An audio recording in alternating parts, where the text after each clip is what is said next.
Hello বন্ধুরা, career space YouTube চ্যানেলে আপনাদের সকলকে স্বাগত জানাই। আশা করি আপনারা সবাই ভালো আছেন। আজকে এই মুহূর্তে শিক্ষক নিয়োগ সংক্রান্ত যে সবচেয়ে গুরুত্বপূর্ণ আপডেট উঠে এসেছে, বিস্তারিত সেই সম্পর্কে আলোচনা করব।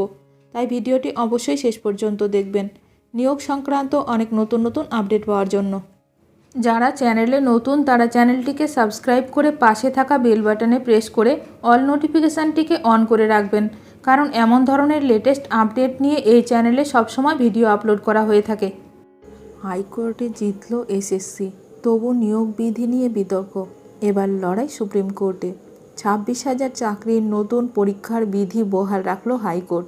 মামলাকারীরা জানালেন প্রয়োজনে সুপ্রিম কোর্টে লড়াই চালিয়ে যাবেন।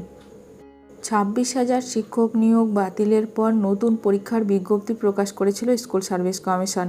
সেই বিজ্ঞপ্তি এবং নতুন নিয়োগ বিধিকে চ্যালেঞ্জ করে হাইকোর্টে একাধিক মামলা হয়। বুধবার কলকাতা হাইকোর্টের বিচারপতি সৌমেন সেন এবং বিচারপতি স্মিতা দাসের ডিভিশন বেঞ্চ জানিয়ে দিল এসএসসির বিজ্ঞপ্তি বহাল থাকবে, কোনো হস্তক্ষেপ নয়। ফলে শিক্ষক নিয়োগ প্রক্রিয়া শুরু করতে আর কোনো বাধা নেই। তবে এই রায়ের সত্ত্বেও বিতর্ক থামেনি। মামলাকারীরা স্পষ্ট জানিয়ে দিয়েছেন প্রয়োজনে সুপ্রিম কোর্টে যাবেন তারা। মামলার মূল বিষয় কী ছিল? 2016 সালের নিয়োগ প্রক্রিয়ায় দুর্নীতির অভিযোগে হাইকোর্টে 26,000 চাকরি বাতিল করেছিল। পরে সুপ্রিম কোর্ট নির্দেশ দেয় চাকরিহারাদের জন্য নতুন পরীক্ষা নেওয়া হবে। সেই নির্দেশ মেনে 2025 সালে নতুন নিয়োগ বিজ্ঞপ্তি প্রকাশ করে এসএসসি। কিন্তু নতুন বিজ্ঞপ্তিতে কয়েকটি গুরুত্বপূর্ণ পরিবর্তন আনা হয়। যেমন লিখিত পরীক্ষার নম্বর 55 থেকে বাড়িয়ে 60 করা হয়। শিক্ষাগত যোগ্যতার নম্বর 35 থেকে কমিয়ে 10 করা হয়।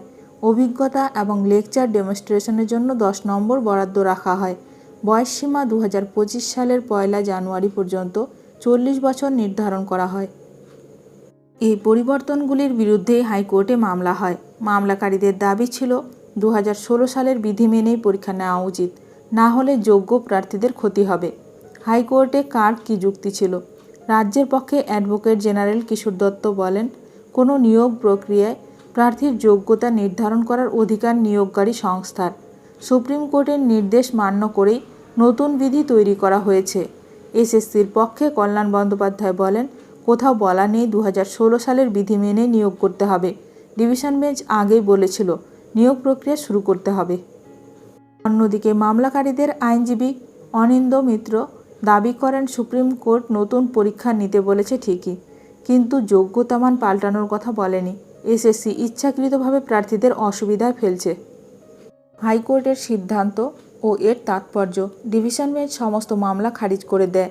রায়ে বলা হয়, এসএসসি নতুন বিধি অনুযায়ী নিয়োগ প্রক্রিয়া চালাতে পারবে, অর্থাৎ 26,000 পদ পূরণের প্রক্রিয়া এখন শুরু হতে চলেছে।